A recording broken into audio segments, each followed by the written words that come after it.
Ако някога сте си задавали въпроса «Коко се работи Лойза?», то в Ново село могат да ви дадат ценни съвети. Рано опролът идемо у Лойза да га режа му. Овај година да буда много по-добра от лани. Да се роди много и здраво гройза.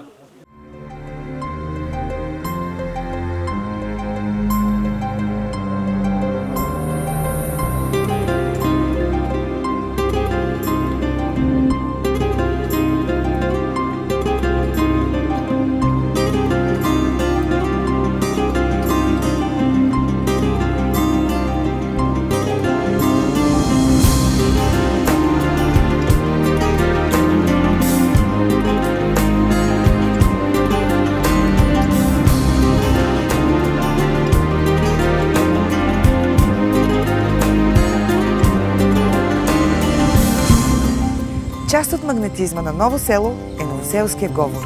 Ми смо си ми, ние сме си ние е достойният за уважение девиз на живеещите в Ново село.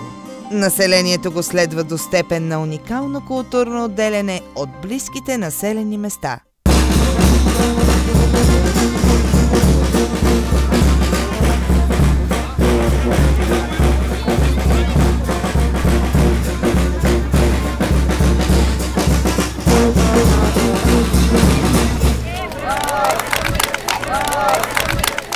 Където да отидете, новоселяни ще намерите, ако го познавате.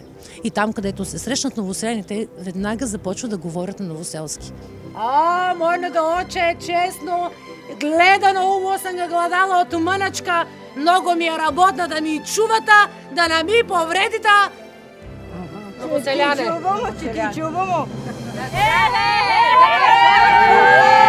Изпитвате трудно с разбирането, а знаете български. Не подлагайте под съмнение езиковите си способности. Това беше първата ви среща с уникалния местен говор. Населението на Ново село от край време се е считало за българско. Но то също така е разбирало много специфичния характер на своя произход и преди всичко на своя говор, чрез който се отделя от околното население. Твърди създателят на една бяла ливада с черни цветя по новоселски или иначе казано книга, посветена на този диалект.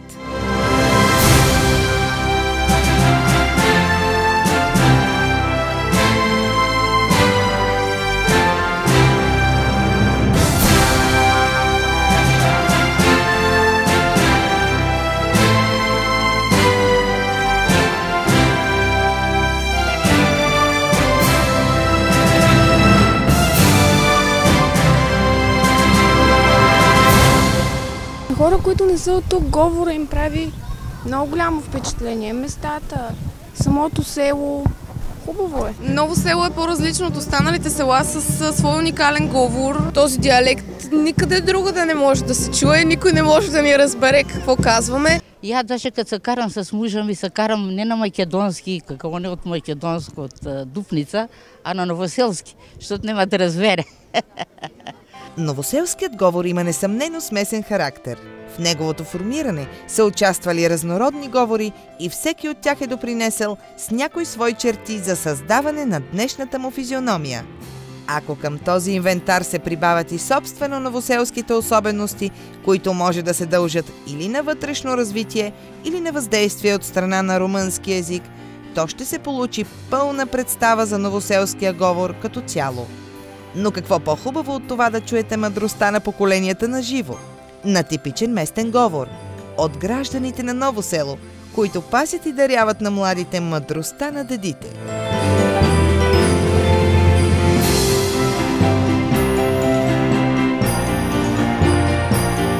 Че дойде регата от сви краища на България, че пойде от чужбино, като пойде от Германия, по Дунав, с лаги и с спири на пристанище на Чайко. И си разкажува и повяста. Те са се наредили там на масата да еду. И пита така, казва: добър вечер, Стобор. Опрости, Стобор. Благослови Боже, че запалимо Богу и Светодомитро Свачу. Максим Младенов в книгата си Говорът на Ново село твърди, че редица исторически явления от фонетиката и морфологията са се развили абсолютно последователно И много рядко, тук-таме, може да съществува раздвояване в развоя на явлението. Това показва, че в новоселския говор влизат от съставящите се говори не отделни думи, носители на определени явления, а явления като цяло.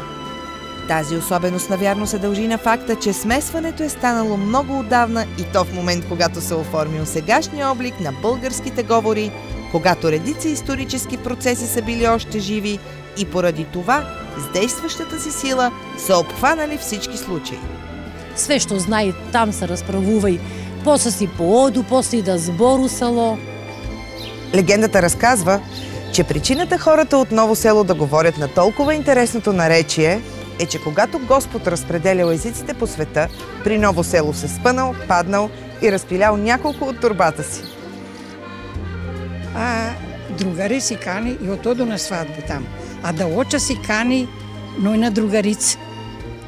И овие къде да с музику тамо, с духово музику, играй до среднощ, младите там. Новоселяни най-вероятно ще ви поздравят. Здраве да имаш! Здраве о главо да те убие! Да ти са по злато руке! От имане да ти дотегна! Да ви е сладко! Всичко това наред с топла усмивка.